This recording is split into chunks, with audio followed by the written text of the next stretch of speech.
c'est le pays ouvert, 2 branches mauriciennes de 2 grands réseaux qui soutenaient la femme dans la technologie.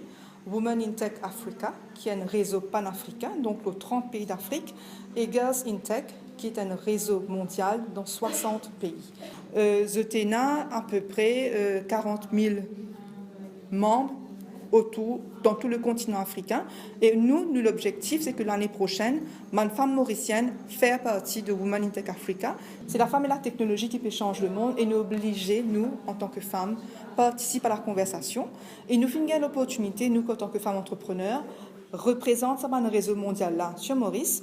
Et l'idée, c'est que nous puissions amener ce réseau-là, donc Women in Tech Africa et Girls in Tech, pour qu'ils nous profitent de bonnes ressources. Ça veut dire nous profitent de bonnes compétences, nous profitent de bonnes training, nous profitent de bonnes expériences de toutes ces bonnes femmes qui sont en dehors de Maurice, pour qu'ils nous ici, nous capables de dire, qui nous capables de faire avec la technologie, comment nous capables beaucoup plus adopter la technologie en tant que femmes. Because harnessing women's talent in the sciences holds key to opening the doors of innovation and scientific progress, and also to write the next chapter of the scientific revolution. We need to foster sustainable development. We need to close several gaps in the access of girls to science, technology, engineering, and mathematics. And now this STEM, we have added to it another M, which is medicine. And the gap in access, the gap in data, and the gap in policies must all be bridged. According to UNESCO Education for All Global Monitoring Report, there are 31 million girls who should be in primary school but are not. The number is even higher for secondary school.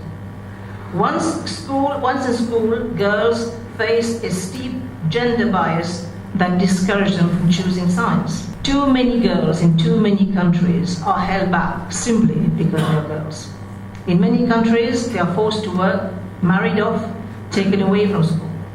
So even in lower proportion, advances to professional careers. So for women, for example, in Australia, women make up 15% of student engineers and less than 7% of the engineering workforce.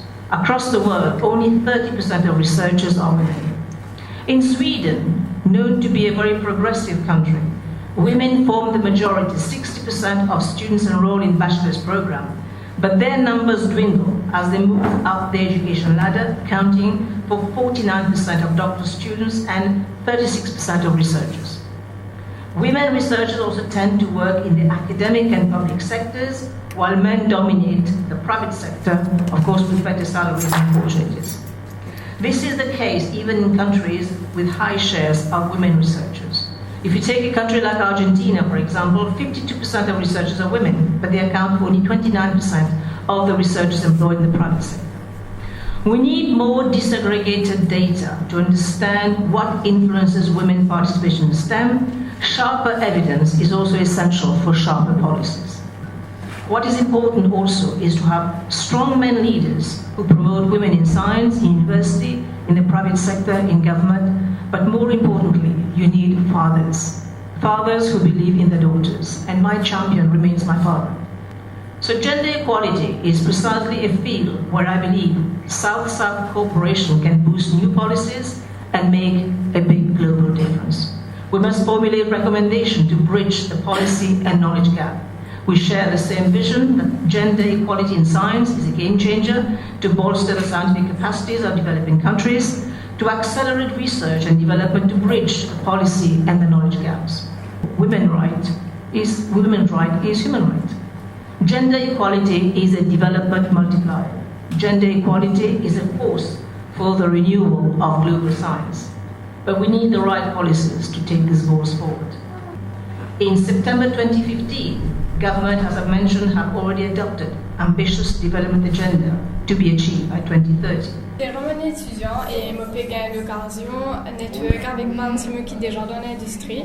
Donc c'était une opportunité pour moi pour network et aussi faire moi reconnaître parmi les qui déjà ont l'expérience. Networking c'est rencontre que avec eux que plus l'industrie comment elle était en elle-même. Déjà partout que nous allons, surtout dans le secteur technologie, on a moins de filles comparé à un garçon. Donc, nous a promouvoir sa participation massive dans ce secteur-là. La SBM sponsorise principalement l'événement en question et pour nous, nous développons énormément au niveau du SMI, mais aussi pour montrer que la femme a une place importante dans le monde de la technologie. Alors, j'ai principalement travaillé dans le monde, dans le secteur IT avant de rejoindre la banque. Alors, je peux vous dire que j'ai eu énormément de collègues femmes que d'hommes. Dans ce secteur, malheureusement, c'est pas la femme qui est autant reconnue dans ce monde, alors qu'une bonne partie de développeuses que je connais, ce sont des filles.